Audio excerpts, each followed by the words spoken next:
سوال کیا گیا مجھ سے کہ جی گھر بناتے ہوئے اکثر گھر ہانٹڈ ہو جاتے ہیں،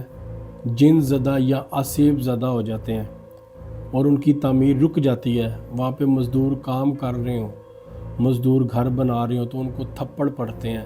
ان کو مار پڑتی ہے، رات کو سوئے ہوئے مزدوروں کو ان کے بستروں سے چارپائیوں سے یوں اٹھا کے پھینکا جاتا ہے، اور تو اور مزدور بیچارے اپنے کاموں میں مصروف ہوتے ہیں تو ان کے اوزار ہوا میں اڑ جاتے ہیں اور بیٹھے بیٹھے ان کے کپڑوں کو آگ لگ جاتی ہے، یا کوئی غیبی مخلوق ان کو اینٹیں اٹھا کے مارتی ہے، بجری کے دانے جو ہیں ان کی طرف پھینکے جاتے ہیں، یا ریت میں ہوا بگولے بن جاتے ہیں۔ اس طرح کے بہت سے واقعات گھروں کی تعمیر کے دوران لوگوں کے ساتھ پیش آتے ہیں، اور کبھی کبھی تو ان واقعات کے چشمدید گواہ جو گھروں کے مالکان ہیں وہ خود بھی ہوتے ہیں۔ کبھی کبھی ان کو شک ہوتا ہے کہ شاید مزدور لوگ جان بوجھ کے بہانہ کر رہے ہیں کام سے چھٹی کرنے کے لیے، کبھی کبھی چوکیدار بھی ان چیزوں کی گواہی دیتے ہیں۔ اکثر لوگ اس وجہ سے بڑے پریشان رہتے ہیں کہ آیا کہ ایسے معاملات کیوں پیش آتے ہیں۔ اس کی دو وجوہات ہوتی ہیں ناظرین، یا تو کسی نے کالا جادو کر دیا، آپ کے اس گھر میں کالے جادو کی کچھ چیزیں دفینہ کر دی ہیں، ان کو دفن کر دیا، یا آپ کے گھر میں وہ کچھ چیزیں ایسی پھینک دی ہیں جس کی وجہ سے وہ گھر آپ کا ہانٹڈ ہو گیا۔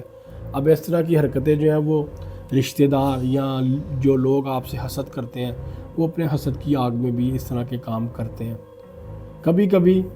دوسرا پہلو بھی اس میں کار فرما ہوتا ہے۔ وہ دوسرا پہلو کیا ہے کہ جو مزدور طبقہ، جو سٹاف، جو لوگ آپ کے گھر کی تعمیر کے دوران آپ کے گھر میں وہاں پہ رہتے ہیں، وہ اس گھر کی پاکیزگی کا، صفائی ستھرائی کا خیال نہیں رکھتے۔ وہاں پہ شراب کی بوتلیں جو ہے وہ پائی جاتی ہیں، شراب کا استعمال کرتے ہیں، کبھی کبھی تو وہاں پہ وہ لڑکیاں لا کر بدکاری بھی کرتے ہیں، زنا کے معاملات بھی کرتے ہیں۔ تو جب کسی گھر کی ابتدا ہو رہی ہے، ایک نیا معاملہ شروع ہونے جا رہا ہے، آپ اس کی ابتدا میں ہی اس طرح کی حرام کاریاں اور شیطانی کام سر انجام دیں گے تو ظاہری بات ہے وہاں پہ پھر شیطان مخلوقات بسیرا کریں گی۔ کیونکہ کنسٹرکشن کے دوران گھروں میں الیکٹریسٹی کا انتظام نہیں ہوتا، بجلی مکمل طور پہ موجود نہیں ہوتی، ہر کمرے میں لائٹ کا انتظام نہیں ہوتا، پورے گھر میں کہیں پہ ایک بلب جل رہا ہوتا ہے چھوٹا سا۔ تو اس وجہ سے جب پورا گھر ایک اندھیرے میں مبتلا ہے، اندھیرے میں موجود ہے، جس گھر میں ہر طرف چاروں طرف اندھیرا ہے، وہاں پہ آپ زنا بھی کر رہے ہیں، وہاں پہ آپ شراب بھی پی رہے ہیں، اور وہاں کی آپ پاکیزگی کا، صفائی ستھرائی کا خیال نہیں رکھ لیں، تو وہ بھی گھر جو ہے وہ ہانٹڈ ہو سکتا ہے، جن زدہ، آسیب زدہ اور شیطانی مخلوقات کی اماجگاہ بن سکتا ہے۔ تو احتیاط کریں، اپنے عملے پہ نظر رکھیں